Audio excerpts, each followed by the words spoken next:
Kebakaran lahan juga terjadi di kawasan Taman Nasional Bromo Tengger, Semeru. Kebakaran di kawasan Bromo ini meluas hingga mencapai 520 hektar. Menteri Kehutanan Raja Juli Antoni pada Minggu sore kemarin memantau langsung kondisi kawasan Bromo. Ia memastikan operasi pemadaman menggunakan 3 helikopter waterbombing akan terus dilakukan hingga seluruh titik api benar-benar padam. Menurutnya, kondisi cuaca menjadi salah satu faktor yang menentukan efektivitas pemadaman dari udara. Karena itu, operasi waterbombing akan dimaksimalkan selama kondisi memungkinkan. Menhub juga memerintahkan Balai Besar Taman Nasional Bromo Tengger Semeru untuk meningkatkan kesiapsiagaan selama 24 jam. Petugas diminta memantau seluruh titik yang masih mengeluarkan asap dan memastikan bara api tidak kembali membesar menjadi kebakaran. Operasi modifikasi cuaca tidak bisa dilakukan sampai 10 hari ke depan ya. Tadi sudah saya sudah menelpon langsung kepada Kepala BMKG. Tadi juga ada staf beliau yang datang. Secara matematis ya, secara teknokratik dihitung hampir mustahil 10 hari ke depan ada OMC, operasi modifikasi cuaca. Jadi kita betul-betul mengandalkan satu waterbombing, yang kedua pasukan darat. Tadi kita juga sudah rapat untuk membuat apa istilahnya tadi incident command ya, incident commanders ya. Jadi dibuat struktur supaya pekerjaan ini lebih teratur, lebih rapi, lebih terstruktur. Semua kebutuhan, tantangan bisa dikoordinasikan sehingga pemadaman ini akan bisa lebih baik sekaligus. Balai Besar Taman Nasional Bromo Tengger Semeru akhirnya menutup akses kawasan Bromo hingga batas waktu yang belum ditentukan. Langkah ini diambil demi keselamatan wisatawan sekaligus memudahkan petugas melakukan penanganan kebakaran di kawasan Bromo. Pemerintah mengimbau masyarakat dan wisatawan untuk tidak memaksakan diri memasuki kawasan yang masih terdampak kebakaran hingga kondisi dinyatakan aman. Pemirsa, Gunung Bromo kebakaran lagi. Kebakaran hutan dan lahan seluas 500 hektar ini menyebar begitu cepat bahkan ketika proses pemadaman yang terus berlangsung.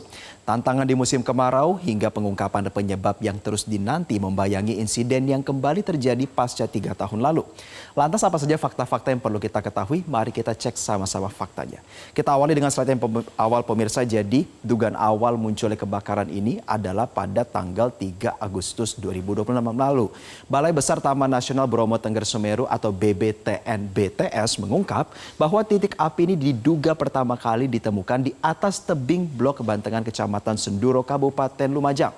Dan di lokasi tersebut pemirsa memang ada jalur tradisional atau bahasanya jalur tikus begitu ya, yang menghubungkan Desa Arjosari dan Desa Ranupane. Nah, jalur ini kerap digunakan oleh warga sebagai jalur alternatif dan setelah mengetahui hal tersebut upaya pemadaman sebenarnya terus dilakukan. Bahkan kebakaran itu juga coba untuk dilokalisir namun menyebar hingga ke padang savana dan membawa tangan hingga menyentuh jalur lingkar kaldera Tengger. Nah, tetapi menariknya pemirsa dari BBTN, BTS dan Badan Geologi ini mengungkap bahwa kebakaran ini tidak disebabkan oleh aktivitas vulkanik Gunung Bromo. Lebih lanjut dalam keterangannya, Kepala BBTN, BTS Rudianta Cahyanugraha mengungkap berdasarkan laporan yang diterima menegaskan dugaan sementara sekali lagi mengarah kepada faktor ketidaksengajaan manusia. Lebih lengkapnya pemirsa kita simak dalam slide selanjutnya. Diungkap oleh Rudianta bahwa yang kami duga sampai saat ini ada kemungkinan faktor manusia, tetapi bukan faktor alam karena awal api itu ada di puncak tebing yang terdapat jalur tradisional. Nah, ada yang menghangatkan badan bahasanya bukan membakar atau menjadi seperti ini, tetapi faktor ketidaksengajaan. Jadi bukan lagi juga penegasan sesuai dengan penegasan yang disampaikan juga ya oleh Wakil Gubernur Jawa Timur Emil Dardak yang menyampaikan tidak dikaitkan dengan aktivitas warga lokal, tetapi diduga ini merupakan kegiatan daripada pengunjung. Kembali dipertegas oleh Rudianta Cahyanugraha bahwa ini merupakan unsur ketidaksengajaan. Kita beralih ke slide selanjutnya pemirsa, dan perkembangan hari per harinya sejak kemunculan api pertama pada tanggal 3 Agustus 2026 juga terus berkembang. Per 6 Agustus diperkirakan kurang lebih sekitar 80 hektar, pada 7 hingga 8 Agustus diperkirakan mencapai kurang lebih 126 hektar, dan pada puncaknya pemirsa 9 Agustus kurang lebih menyebar hingga meningkat drastis signifikan di 520 hektar. Karena berdasarkan laporan dari petugas gabungan bahwa tantangan utama dalam proses pemadaman adalah cuaca dan vegetasi. Di musim kemarau, vegetasi tumbuhan di hutan dan lahan cenderung mengalami kekeringan. Ditambah lagi juga kencangnya kecepatan angin di ketinggian membuat perluasan dampak kebakaran ini semakin masif. Maka dalam slide selanjutnya pemirsa, fakta yang tidak kalah menarik adalah berkaitan dengan upaya pemadaman. Jadi secara strategi ada 3 upaya pemadaman yang dilakukan oleh tim gabungan. Yang pertama ini adalah dengan mengerahkan helikopter pengebom air atau waterbombing. Jadi upaya pemadaman yang dilakukan melalui udara ini melibatkan helikopter milik BNPB dan TNI AL dengan dukungan dari pemerintah Provinsi Jawa Timur. Total ada 3 helikopter yang dikerahkan dan mampu untuk menyemprot hingga 4.800 liter air. Lebih lanjut juga ada pengerahan drone untuk penyemprot air untuk cangkupannya lebih kecil dengan kapasitas terbatas 100 hingga 150 liter air. Dan yang paling konvensional tentunya pemirsa tetap harus diandalkan adalah pengerahan penampungan air melalui jalur darat. Maka berkaitan dengan upaya pemadaman ini pemirsa, tentu tantangan utamanya adalah suplai air yang harus konsisten, mengingat bahwa pemadaman ini juga kejar-kejaran dengan waktu. Apalagi yang mengandalkan jalur suplai air via darat ya pemirsa. Karena berdasarkan informasi yang kami dapatkan, membutuhkan waktu hingga 1 jam untuk isi ulang ke titik kebakaran, kembali lagi mengisi air untuk kembali lagi memadamkan api di titik kebakaran.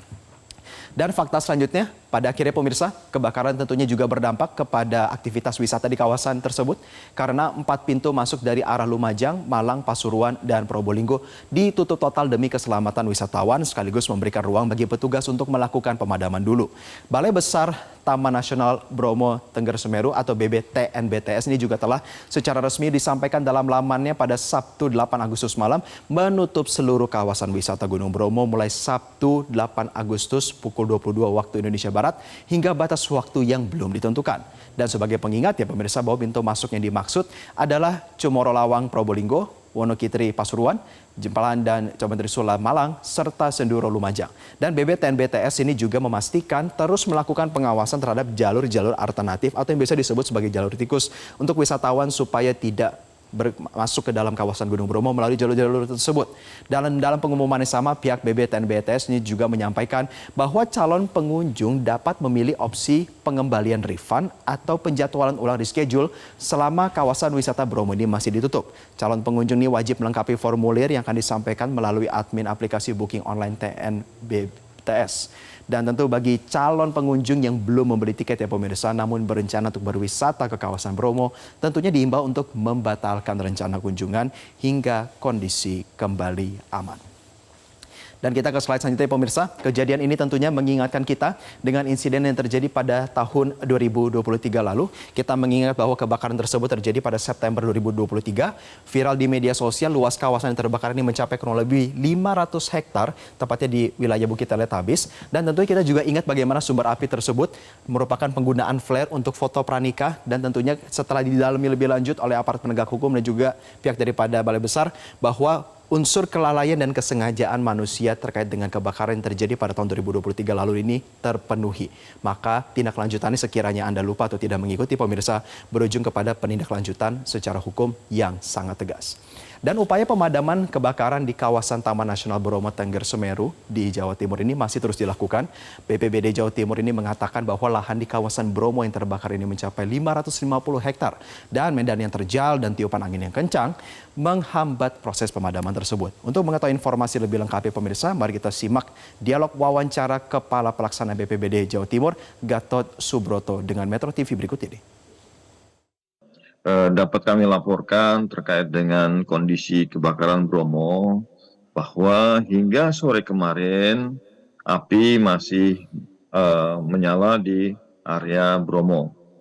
Dampak yang ditimbulkan ada 550 bahkan hingga sore kemarin dampak yang kebakaran tersebut. Dan sekarang masih ada titik api di wilayah P30. Lalu ada beberapa di sekitar situ ada titik asap, serta di wilayah Pasuruan, tadi sudah disampaikan oleh Pak Febri di Dingkle, ini ada sumber api tetapi sudah mulai bisa dipadamkan yang ke bawah. Yang tidak bisa dijangkau adalah yang ke arah atas, yang di Baru Klinting, dari wilayah Tosari, Pasuruan. Upaya kami dari awal, memang kami mendapatkan informasi tersebut sejak tanggal 3, awal mulanya ada titik api, dan kita sudah menurunkan teman-teman TRC dari BPBD Jawa Timur, teman-teman dari Kabupaten Malang, Lumajang, serta Pasuruan. Dan dari hari tersebut kami juga sudah menurunkan drone untuk membantu proses pembasahan. Dan alhamdulillah di hari Selasa Pak Kaban BNPB meninjau langsung lokasi kebakaran, dan atas kolaborasi dan komunikasi Ibu Gubernur dengan Pak Kepala BNPB, akhirnya 1 helikopter bisa ditambahkan dari Provinsi Jawa Timur dan 2 helikopter dari BNPB. Artinya ada 3 helikopter yang diturunkan untuk pemadaman Bromo dengan kapasitas 1 helikopter Super Puma untuk mengangkut 4.000 liter air, dan 2 helikopter, 1 milik Pemprov dan 1 milik BNPB dengan kapasitas 1.000 liter sekali penyebaran pemadaman. Dari 3 helikopter tersebut masih ada dukungan hingga hari ini, dukungan dari pemadam Kota Surabaya, 1 unit mobil damkar, 1 unit mobil damkar milik TNBTS, dan 3 unit kendaraan tangki milik BPBD Provinsi Jawa Timur, BPBD Mojokerto, BPBD Pasuruan, dan juga 1 unit dukungan truk dari dari Kabupaten Probolinggo, serta 1 unit L300 milik TNBTS untuk mengangkut air. Kenapa api tersebut cepat menjalar? Memang kita tahu wilayah yang terdapat api adalah daerah kaldera yang untuk teman-teman penanganan darat sulit menjangkaunya karena memang kemiringannya tinggi dan terjal. Selain itu juga di wilayah Bromo untuk sumber air itu masih sulit kita dapatkan. Ini menjadi kendala juga, dan juga angin yang kencang. Angin inilah yang mempercepat api membesar dan menjalar ke wilayah-wilayah lain. Dan pemirsa, itulah tadi sederet fakta perihal insiden kebakaran yang terjadi pada Agustus 2026. Bayangkan pemirsa, seberapa luas 500 hektar. Andai bukan pecinta alam dan tidak pernah ke Gunung Bromo sekalipun bisa membayangkan seberapa fatal dampak dari kebakaran ini.